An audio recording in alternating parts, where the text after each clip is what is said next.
Pues bienvenidos a un mensaje más. El día de hoy vamos a estar hablando por tercera ocasión acerca de la abundancia que desata el Evangelio en nuestra vida.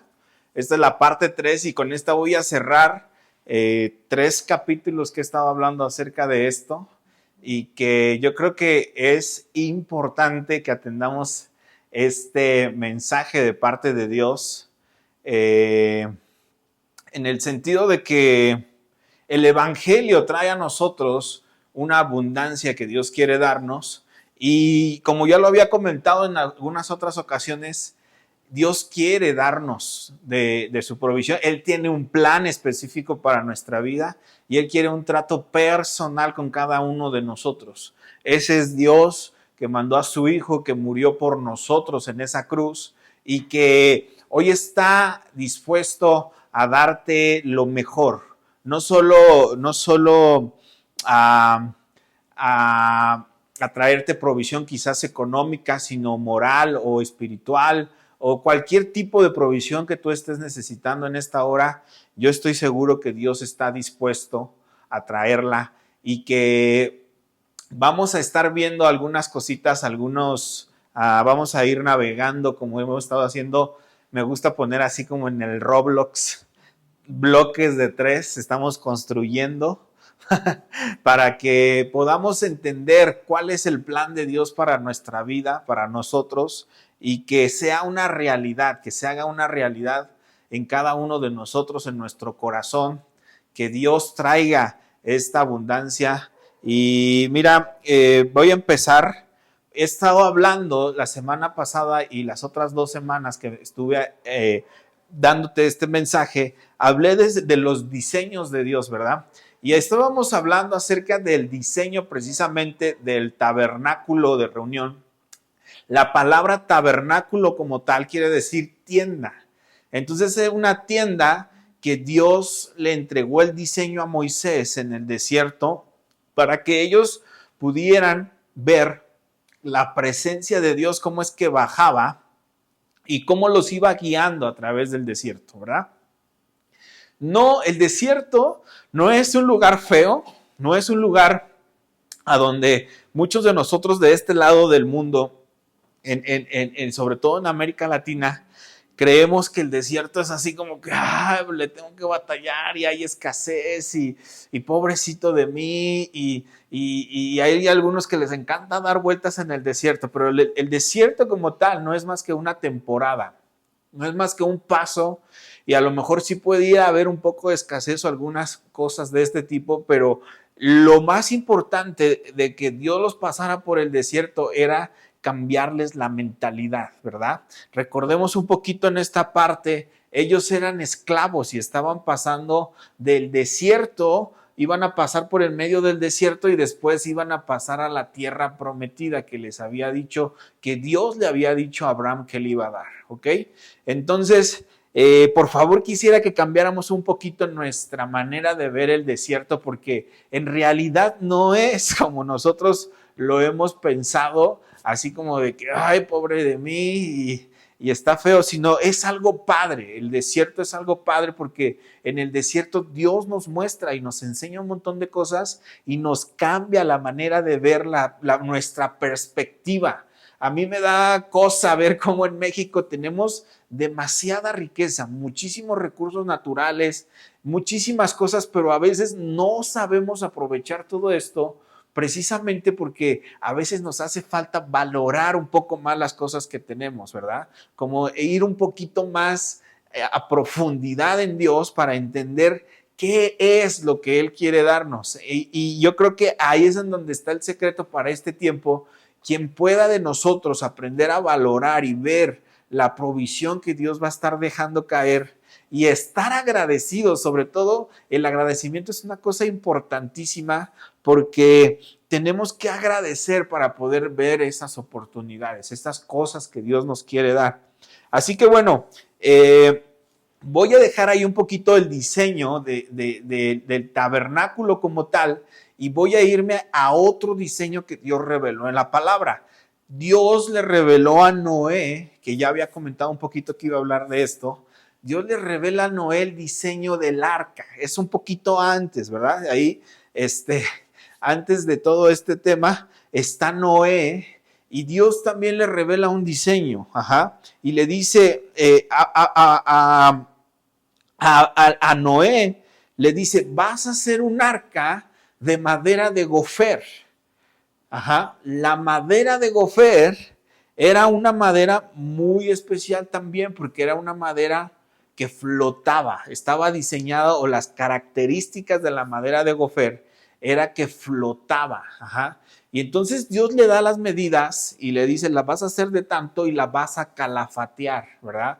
Para que no le entrara el agua. Y luego le dijo, vas a hacerla de 3 niveles y arriba vas a hacer como una especie de casita en donde vas a estar tú, tus hijos y las mujeres de tus hijos, ¿ok?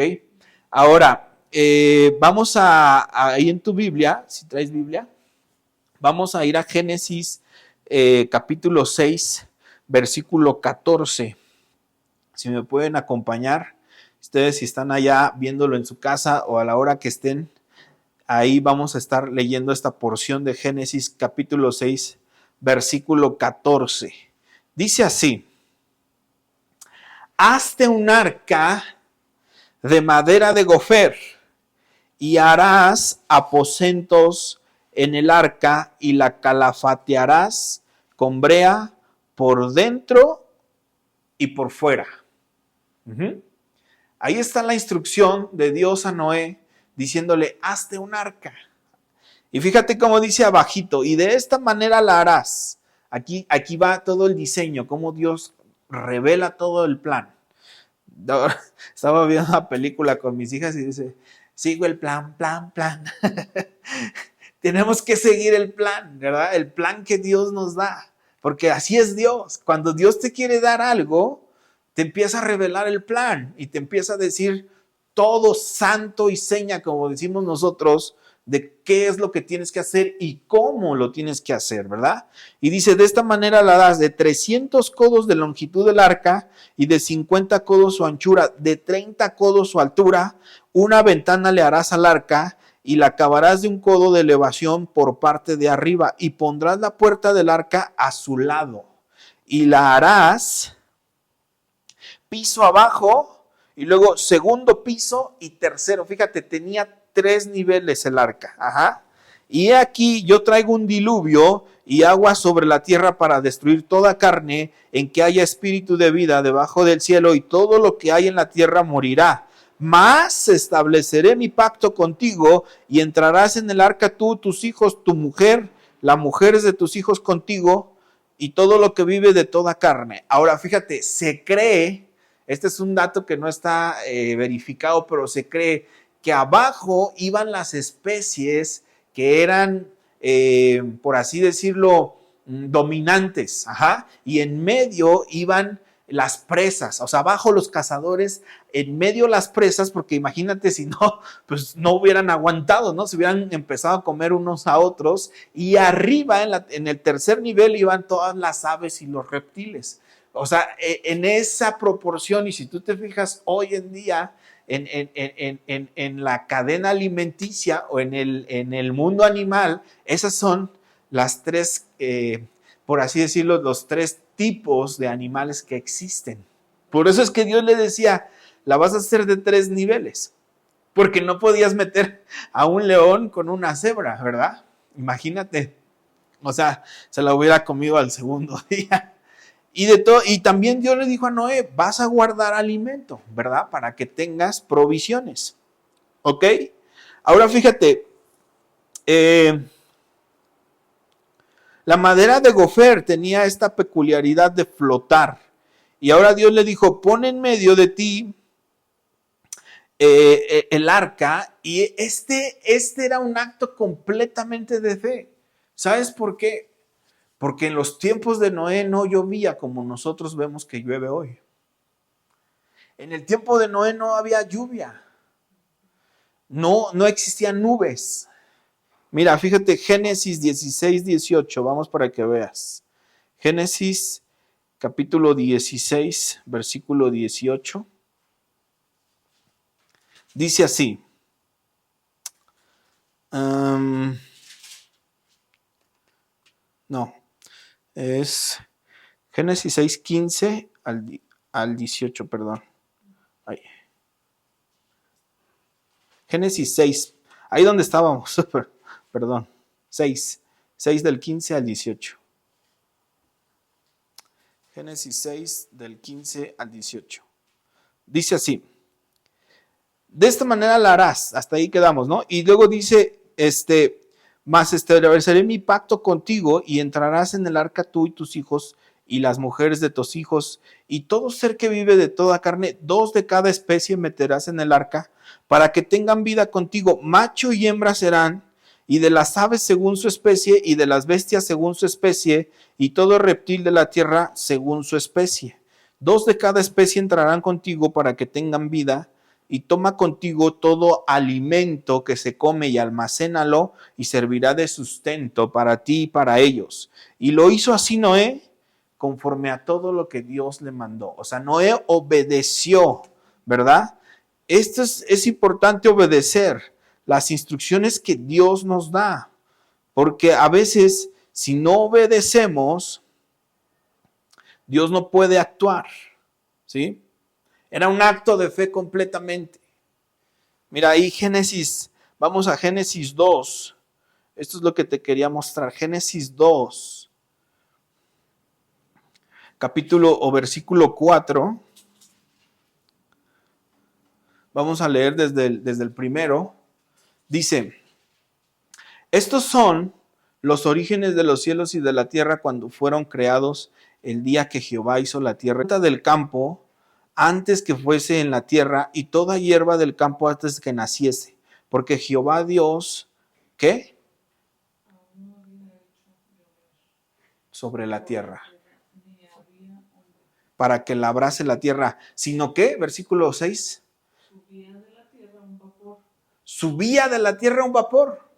O sea, no había nubes, no había llovido, sino que de la tierra subía un vapor y era el que regaba las plantas y las hacía florecer. Y así es como daban fruto.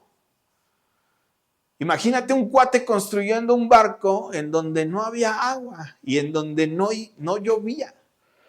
Ese era Noé. Y ese era el acto de fe que estaba haciendo. Yo no sé, pero yo creo que habrían dicho, no, pues ya está loquito, ¿no? Ya se le fundió el chip a Noé. Oye, Noé, y aparte no solo eso, sino que Noé, como pregonero de justicia, empezó a decirle a la gente, arrepiéntanse, porque Dios va a traer un diluvio y va a llover de arriba para abajo y se va a inundar la tierra. Y le decían, ay, ya Noé, ya dejas de estar. Era un predicador, ¿verdad? Y entonces lo callaban y decían, ya, cállate y vete, ¿no? No estés hablando, no andes mandando mensajes de parte de Dios, ¿no? Pero Noé le creyó a Dios y tuvo fe a lo que Dios le estaba diciendo. Y por eso Dios respaldó a Noé. Y Dios, cada que nosotros tenemos fe y le creemos a lo que nos está diciendo, Él hace las cosas muchísimo más abundantes de lo que nosotros podemos esperar.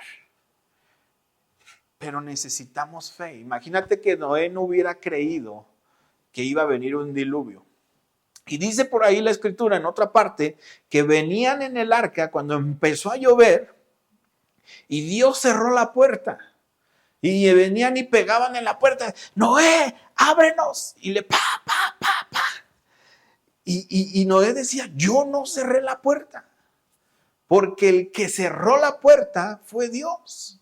Cuando empezó el diluvio y empezó a subir el agua y les empezó a llegar. ¿Sí? Esta pasada temporada de lluvias, varias veces llegó el agua de volada, en 5 o 6 minutos, ¡fum! Gente murió ahogada, ¿verdad?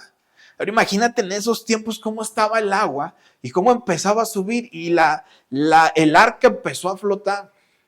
Dicen que tenía una especie de anclas y entonces el arca en realidad no anduvo flotando, sino que simplemente se levantó y estuvo así. Eso no está registrado en la escritura, pero hay algunos científicos que aseguran eso porque han encontrado eslabones muy grandes y piedras como una especie de anclas, ¿verdad? Pero imagínate la escena, ¿no? Y la gente pegando. Y recordemos, estábamos hablando la semana pasada del pecado de Sodoma, en donde ya había subido la degradación moral hasta un punto y Dios ya no podía seguir tolerando eso. Entonces manda a Noé y dice, Noé, varón justo en todas sus generaciones. Qué promesa tan impresionante, porque la justicia de Noé daba para que sus generaciones también les alcanzara la justicia, ¿verdad? Y entonces empezó a flotar el arca y empezó a subir el agua y todo lo que había en la tierra desapareció. Y lo único que quedó fue lo que Noé metió en el arca. Uh-huh. Hay registros actuales del monte de Ararat. Esta es la imagen del monte de Ararat. Esto es un registro científico en donde personas han encontrado restos de madera de gofer en este lugar, y este lugar tiene la forma y tiene la longitud del arca. Se cree que ahí encalló el arca cuando terminó y cuando bajó el nivel del agua. Aquí está la imagen. Los montes de Ararat. Mira, vamos a Génesis 8, versículo 14. Génesis 8, versículo 14, dice así: y en el mes segundo, a los 27 días del mes, se secó la tierra. Di conmigo, es una fecha importante. Le voy a festejar al gordo. El 27 de febrero, ¿verdad? Se secó la tierra. Fue la señal. Ajá. Entonces le dijo Dios, entonces habló Dios a Noé diciendo, sal del arca tú y tu mujer y tus hijos, y las mujeres de tus hijos contigo, y todos los animales que están contigo de toda carne, y de bestias y todo reptil. Esta fue la fecha, el 27 de febrero, ¿verdad? Se secó el agua y bajó el nivel del mar, o bueno, de las aguas. Y se acuerdan que Noé tenía una palomita, y entonces decía Dios, manda la paloma, y cuando traiga una ramita de olivo en su pico, quiere decir que está listo y puedes bajar. Y fue la fecha en que se secó todo y Noé pudo salir del arca. ¿Verdad? Es una fecha importante. Porque finalmente, imagínate todo el tiempo que tuvo que estar esperando Noé con las personas que llevaba, con sus hijos, ¿verdad? Los animales, ¿no? Y hay quienes creen que el arca representa a la iglesia de hoy en día, ¿sí? Allá estamos las personas, una bola de bestias allá adentro. Y Dios, ¿verdad? Dirigiendo el barco. Y me hace referencia a lo que Pablo pasó, ¿verdad? Cuando naufragaron también. La Biblia hace mucha referencia a las naves, que son los barcos que finalmente se utilizaban. Pero Dios encontró en Noé un hombre justo, y no solo un hombre justo, sino un hombre que tenía fe y que le decía, yo te voy a creer aunque no esté viendo lo que a lo mejor necesitaría ver para hacer las cosas. Hay veces que nos detienen, ¿no? Lo que vemos con nuestros ojos, lo que escuchamos, a veces somos muy auditivos o muy visuales, y cuando vemos que la cosa no está funcionando como quisiéramos que estuviera funcionando, ya le decimos a Dios, no, pues yo ya creo que no vayas a hacer nada. Si no hay 80 personas reunidas, yo ya no predico, ¿no? Y Dios dice, tú tienes que hacerlo, tú tienes que darle y tú tienes que hacer las cosas porque yo estoy contigo. Y yo voy a hacer lo que a mí me toca hacer, pero necesita Dios gente que sea justa y gente que le crea a lo que está haciendo. ¿Aunque qué? Aunque haya gente que no quiera creer, Dios va a traer juicio sobre la tierra. Por eso dice Mateo, primero dices, hay que anunciar el evangelio del reino a todo el mundo, ¿no? Nos falta un montón. Así que si puedes, dale like y compártelo para que le llegue a alguien más, porque necesitamos llegar al mundo entero con el evangelio del reino. Y dice ahí, y después de eso vendrá el fin. Si estás esperando el fin, necesitamos nosotros, los que traemos un mensaje de parte de Dios, empezar a llegar a todo el mundo para que entonces Dios pueda traer su justicia, establecer su reino. Y dice ahí Mateo que así será la venida del Hijo del Hombre como en los días de Noé. Se estaban casando, estaban dándose en casamiento hasta que llegó el diluvio, ¿verdad?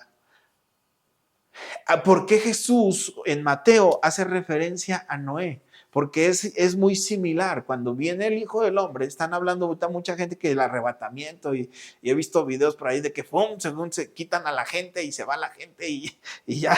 Pero no, el arrebatamiento no es nada más que ser chupado, ser sorbido por la eternidad. Pero estamos en esta tierra. Mis hijas en la mañana estaban preguntando, ¿vamos a ir al cielo?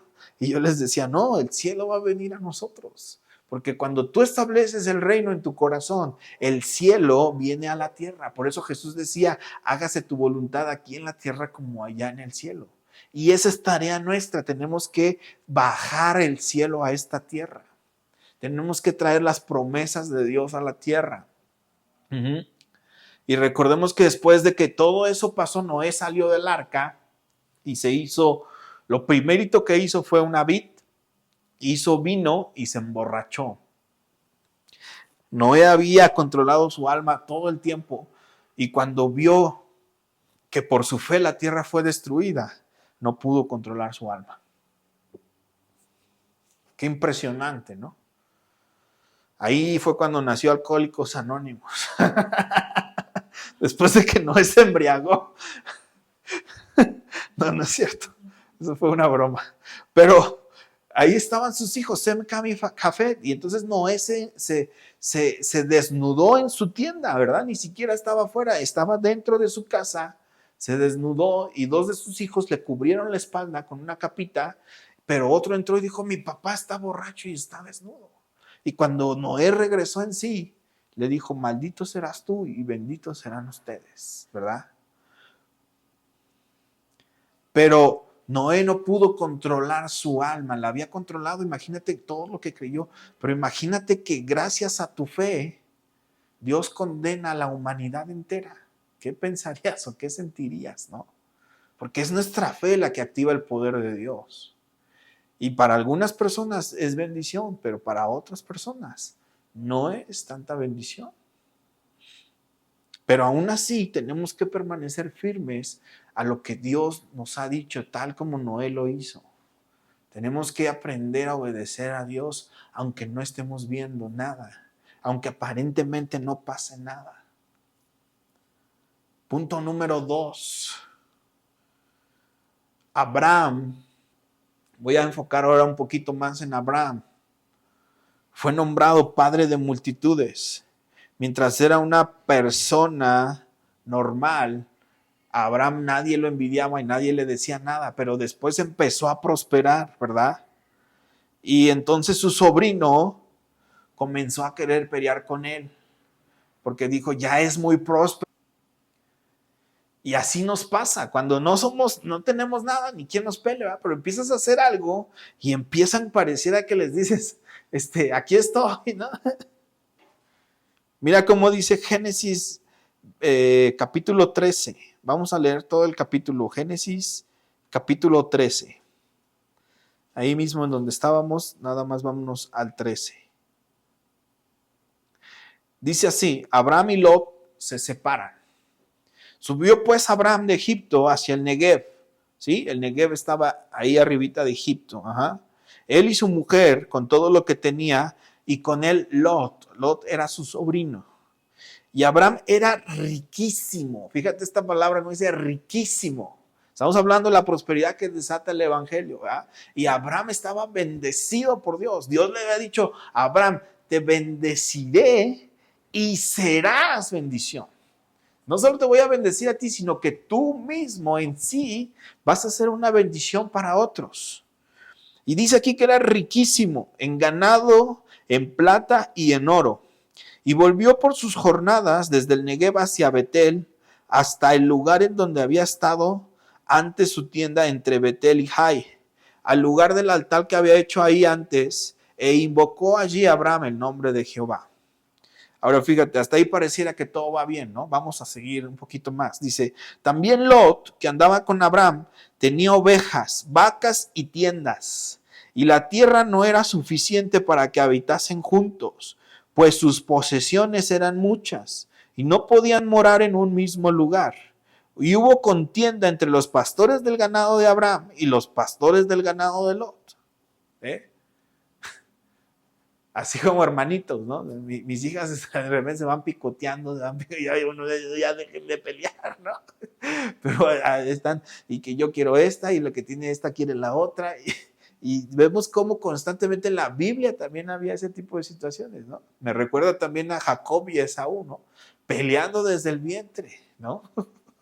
Pero fíjate cómo empezaron a crecer y Abraham y Lot ya no podían estar juntos en el mismo lugar. Sigo leyendo. Y el cananeo y el fereceo habitaban entonces en la tierra. Y entonces Abraham dijo a Lot, no hay ahora altercado entre nosotros dos, ni entre mis pastores y los tuyos. ¿Por qué? Porque somos ¿qué? Hermanos, ¿verdad? Tenemos al mismo Padre. Y entonces Abraham le dijo, mira, por aquí haya pleitos se necesitan dos, no cuentes conmigo, ¿verdad? En alguien tiene que caber la prudencia, porque hay gente que solo quiere estar peleando y peleando y peleando. Y cuando dice la Biblia, bienaventurados los pacificadores, los que buscan la paz. Y Abraham era uno de ellos.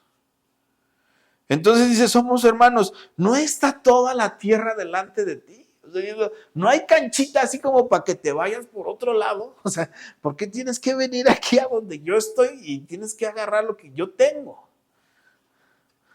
Y le dice, no está toda la tierra delante de ti. Yo te ruego que te apartes de mí. Y si fueres a la mano izquierda, yo iré a la derecha. Y si tú vas para la derecha, yo me voy para la izquierda. Y alzó sus ojos Lot y vio toda la llanura del Jordán, que toda ella era de riego. La llanura del Jordán se veía verdecita, los pastizales estaban hermosos así, o sea, como para llevar el ganado y que se alimentara y se hicieran unas vaconas así sabrosas. ¿Ah? Entonces dice, como el huerto de Jehová, como la tierra de Egipto en dirección de Zoar. Esta tierra de Egipto en dirección de Zoar es cuando José llega y cuando Faraón le dice, pon a tu familia ahí en Zoar, porque sabía que ellos eran ganaderos y la tierra de Zoar tenía pastizales. Y en Egipto ellos no iban a poder criar sus ganados, entonces les da la tierra de Zoar Faraón. Y nada más como paréntesis, dice, antes que destruyese Jehová Sodoma y a Gomorra, entonces Lot escogió para sí toda la llanura del Jordán y se fue Lot hacia el oriente y se apartaron uno del otro. Se separaron, ¿verdad? Y Abraham acampó en tierra de Canaán. La tierra de Canaán era desierto. En tanto que Lot habitó en las ciudades de la llanura y fue poniendo sus tiendas hasta Sodoma. Se acercó, se empezó a acercar peligrosamente al pecado, ¿verdad? Hablamos ya un poquito del pecado de Sodoma, espero poder ahondar en el tema. Mas los hombres de Sodoma eran ¿qué? Malos y pecadores contra Jehová en gran manera. ¿Sí? Hay tierra que se ve muy linda, pero la realidad es que son gente que no quiere saber absolutamente nada de Dios. Y tú lo puedes ver, esa tierra que es muy próspera y que a lo mejor tienen mucho dinero y que aparentemente son felices, ¿verdad? Porque aparte hoy somos muy dados a poner la selfie y decir, ay, aquí estoy, ¿no? Pero la realidad es otra. Mas los hombres eran malos en gran manera. Y Jehová dijo a Abraham, después de que Lot se apartó de él, alza ahora tus ojos. Fíjate cómo Jehová no dejó a Abraham ni un solo momento. Y mira desde el lugar en donde estás hacia el norte y el sur y al oriente y al occidente, porque toda la tierra que ves la daré a ti y a tu descendencia para siempre. Aquí fue cuando Dios le hizo la promesa a Abraham de que iba a heredar la tierra prometida, la parte que les correspondía a los hijos de Abraham, ¿verdad? Bueno, ya después viene Isaac, después viene Rebeca y ahí ya nace Jacob y nace Esaú. Jacob se convierte en Israel y son los que finalmente toman la tierra de promesa, ¿verdad? Y dice, haré tu descendencia como el polvo de la tierra, que si alguno puede contar el polvo de la tierra, también tu descendencia será contada. Levántate, ve por la tierra, a lo largo de ella, a su ancho. ¿Por qué? Porque a ti te la daré. Y Abraham, pues, removiendo su tienda, vino y moró en el encinar de Mamre, que está en Hebrón, y edificó allí altar para Jehová. O sea, el corazón de Abraham era llegandito, ahí vamos a hacer un altar para alabar a Dios, porque Dios era lo primero para Abraham. Y por eso es que era una persona bendecida, ¿verdad? Pero fíjate la historia, porque más adelante el sobrino, o sea, Abraham no solo dijo, bueno, a mí ya Dios me dio la promesa, a mí ya Dios me dijo, voy para allá, sino que dijo, ay, mi sobrino como que cabezón me preocupa, ¿va? ¿Qué vaya a pasar con él, no? Fíjate, vamos a leer ahí en el siguiente capítulo, el 14, porque Abraham no se queda así, sino que liberta a Lot. Porque era finalmente su familiar, como lo habíamos dicho, tenemos al mismo padre, ¿verdad? Somos hermanos, le dijo Abraham. Dice así, aconteció en los días de Amrafel, rey de Sinar, Arioc, rey de Eleazar, Keriadomer, rey de Elam, y de Tidal, rey de Goín, que estos hicieron guerra contra Bera, rey de Sodoma, y contra Birra, rey de Gomorra, contra el Sinab, rey de Atma, y contra Sember, rey de Seboim, y contra el rey de Bela, la cual es Zoar. Todos estos se juntaron en el valle de Sidim, que es el mar salado. 12 años habían servido a Kedorlaomer. Ahí por si ocupas un nombrecito para un hijo, Kedorlaomer.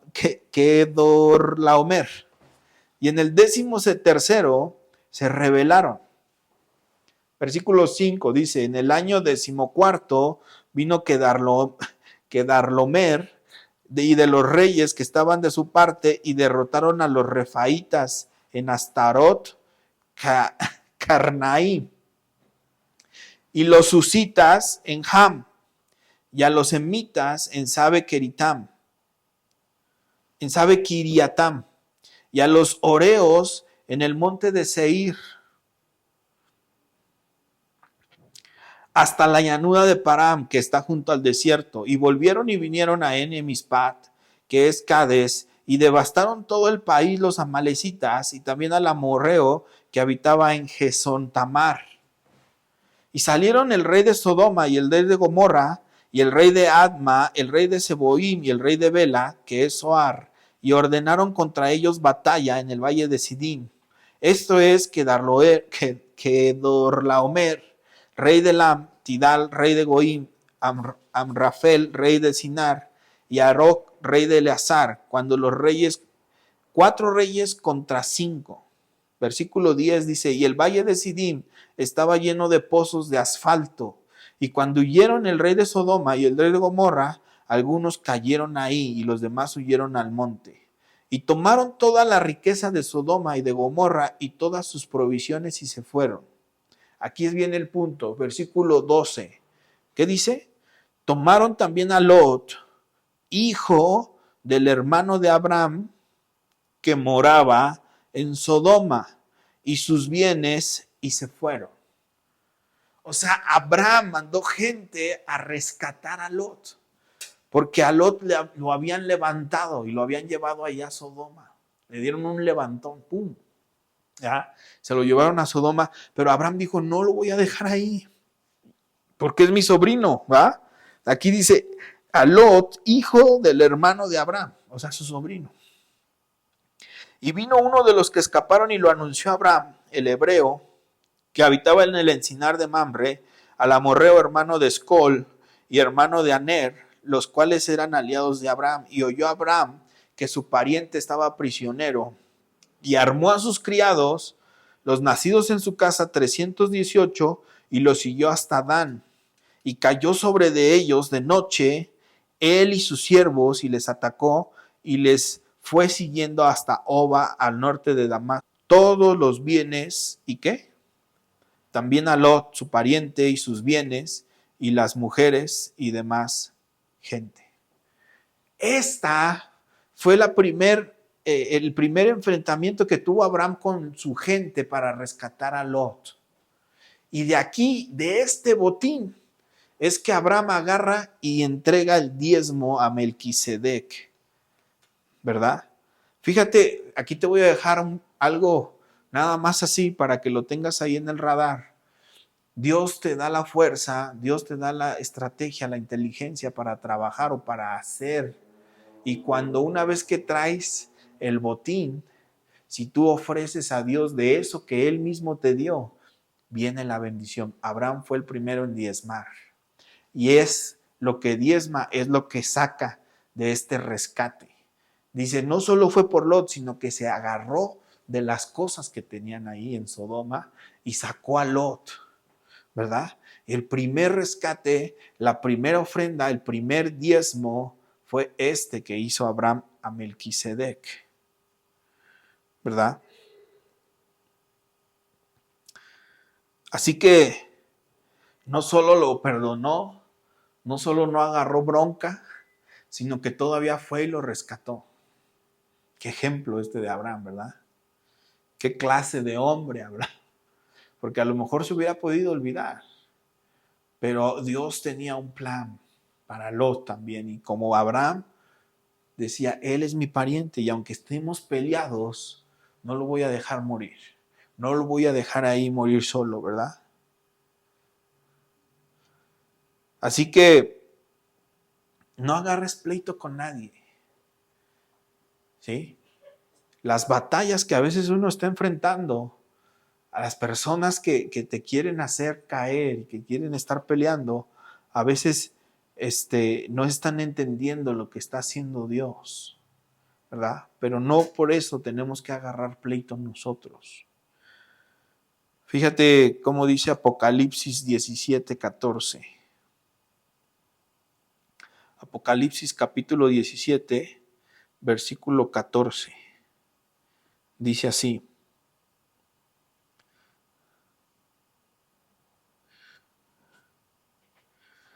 Pelearán contra el Cordero y el Cordero los vencerá. ¿Por qué? Porque Él es el Señor de los señores y Rey de reyes. Y los que están con Él son llamados, elegidos y fieles. La pelea la traen con Él. ¿Sí? Tú haz lo que tengas que hacer y no dejes que te involucren en ningún pleito. Así como Noé lo hizo, ¿verdad? Pelearán contra el Cordero y el Cordero los va a vencer. Me recuerda un poco a Pablo, ¿sí? Cuando estaba matando a los cristianos con cartas dadas por el mismísimo gobernador de la época. Hasta que una luz le resplandece y le dice, Pablo, ¿por qué me persigues? Y dice, ¿quién eres? ¿Ah? Soy yo, Jesús, a quien tú persigues. Y estaba persiguiendo a los cristianos. Así que punto número 2. Necesitamos obedecer la voz de Dios y entender que si hay alguien que se pone en nuestra contra, no está peleando contra nosotros, está peleando contra Él mismo. No agarres bronca, ¿sí? Y si Dios te dice perdónalo, y no solo perdónalo, rescátalo, hazlo, porque hay un botín que Dios tiene ahí. Y no solo lo hagas, sino tráele a Dios de esas ofrendas, porque hay bendición. Fíjate cómo Dios hace todo.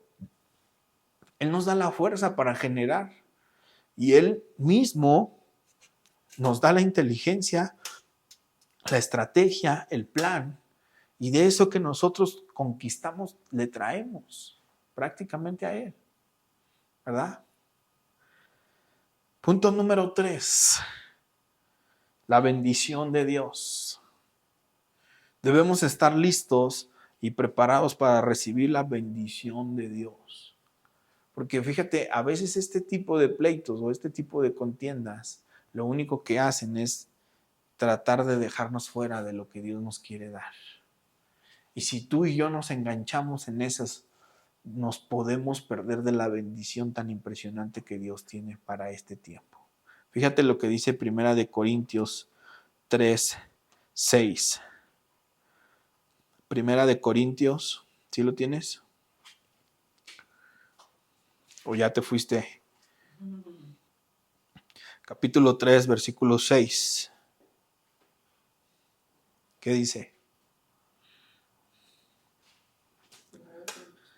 1 Corintios 3, 6. ¿Qué dice? Yo planté, Apolos la regó. No, siempre hay alguien que la riega. Di conmigo, Dios, líbrame de ser yo quien la riegue. Pero fíjate, pero el crecimiento lo ha dado Dios. O sea, aunque haya gente que la riegue, esa regada es a favor nuestro, porque Dios nos hace crecer. Siempre hay alguien que no entiende, que no está entendiendo el plan de Dios. Y cometemos, a veces si no estamos nosotros metidos en lo que Dios está haciendo, corremos el riesgo de regarla. Pero no importa, porque de todas maneras a Dios no se detiene.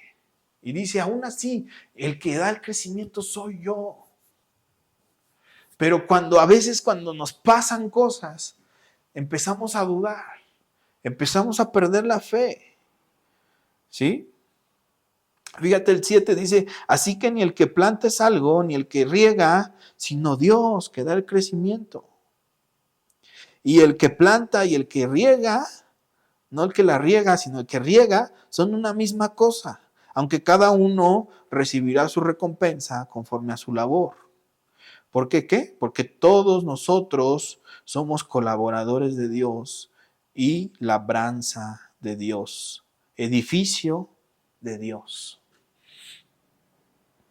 ¿Qué pasa?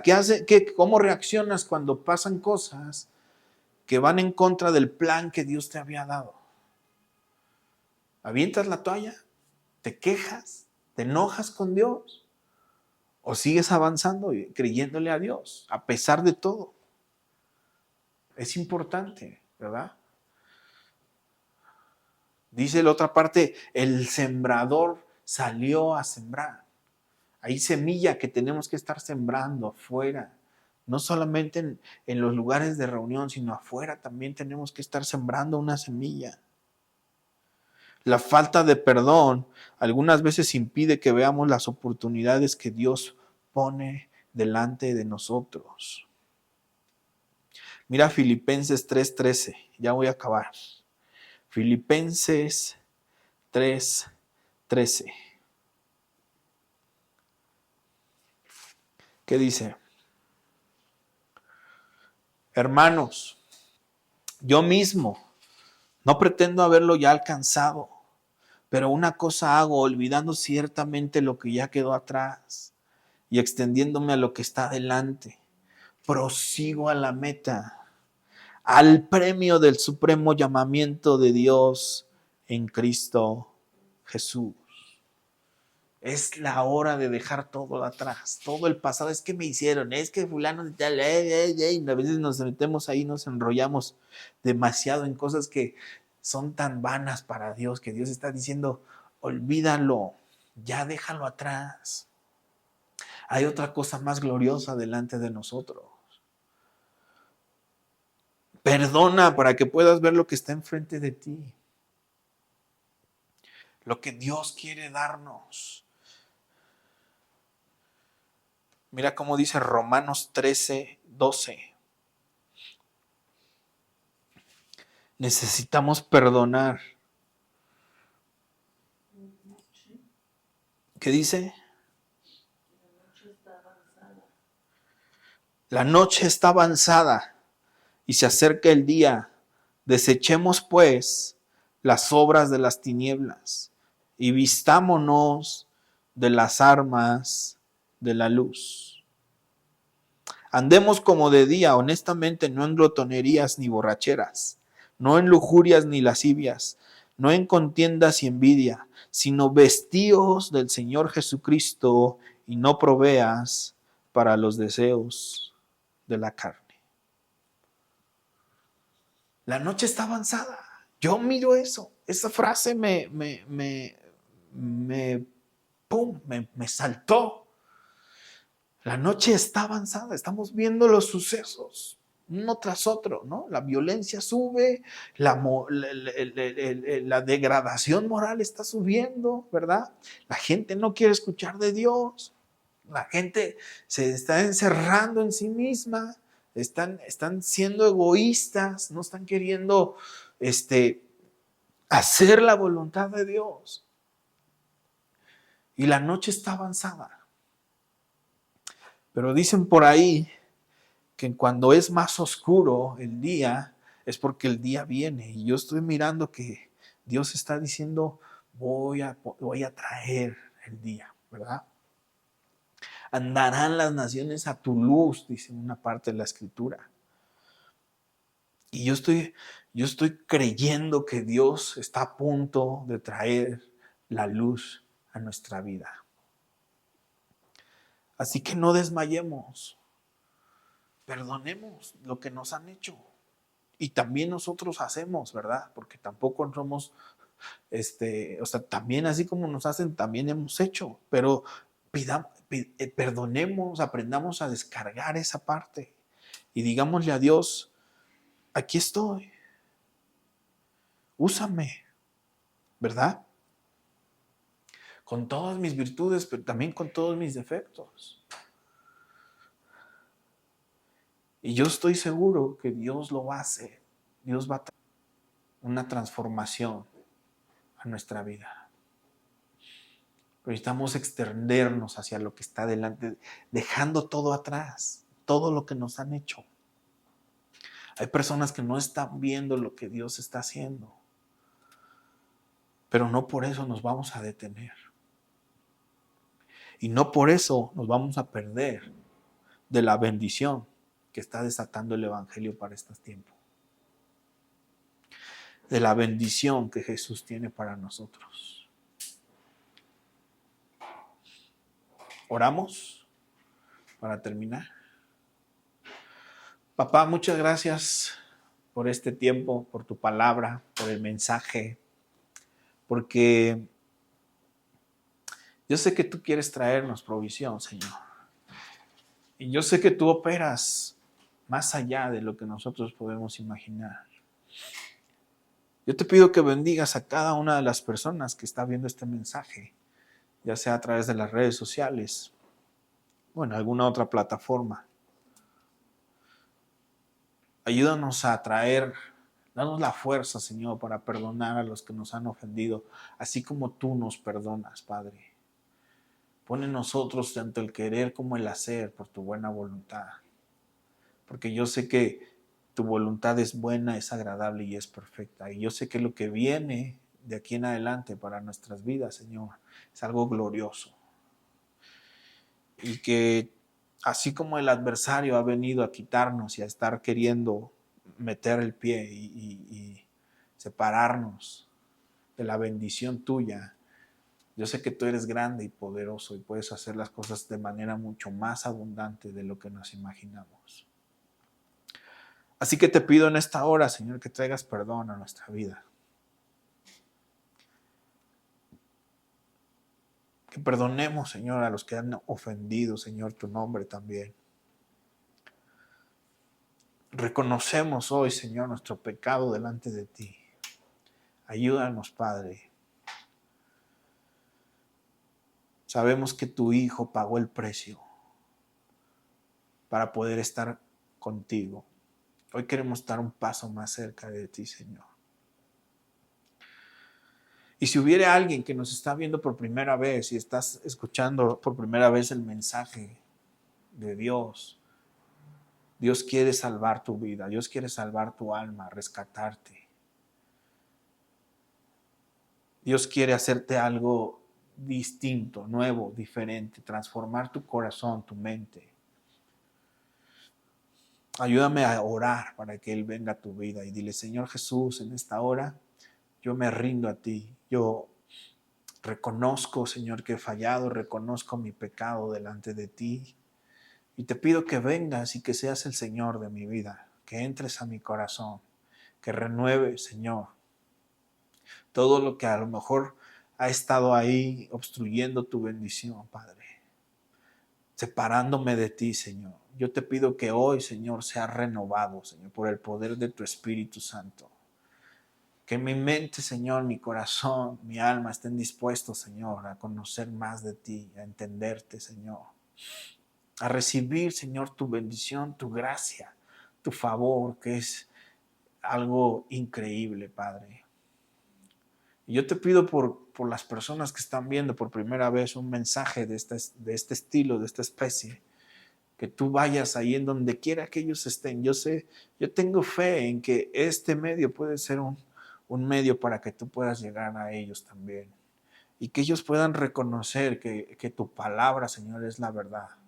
Y que tú traes paz, Señor, a nuestra vida, a nuestro corazón. Que tú eres un Padre amoroso, que tú traes provisión, que tú nos haces descansar, Señor, en tus promesas. Y que así como le dijiste a Abraham, te bendeciré y serás bendición, podamos ser nosotros también bendecidos por tu palabra, por tus promesas, Señor. Padre de multitudes hiciste tú, Abraham, Señor. Y yo creo que esas promesas están vigentes para nosotros. Hoy nos rendimos a ti, Padre, y declaramos que tu reino viene, Señor, y se establece en medio de nosotros, Padre. Te doy gracias por este tiempo, te doy gracias por este mensaje, y todo esto lo pedimos, Señor, en el nombre de Jesús. Amén. Pues gracias, si llegaste hasta el final del video de este mensaje, te quiero agradecer, te mando un abrazo, espero algún día conocerte personalmente, pero Dios nos ha dado la encomienda también de estar dejando estos mensajes en las redes sociales y también aquí estar compartiendo para que podamos estar cada día más cerca de Dios, porque no hay de otra. Yo sé que Dios es el único que puede sacarnos de la situación, por angustiante, por terrible que parezca. Él es el que puede sacar nuestra vida del hoyo. Quiero mandarte un abrazo, bendiciones. Nos vemos la próxima semana. Bye.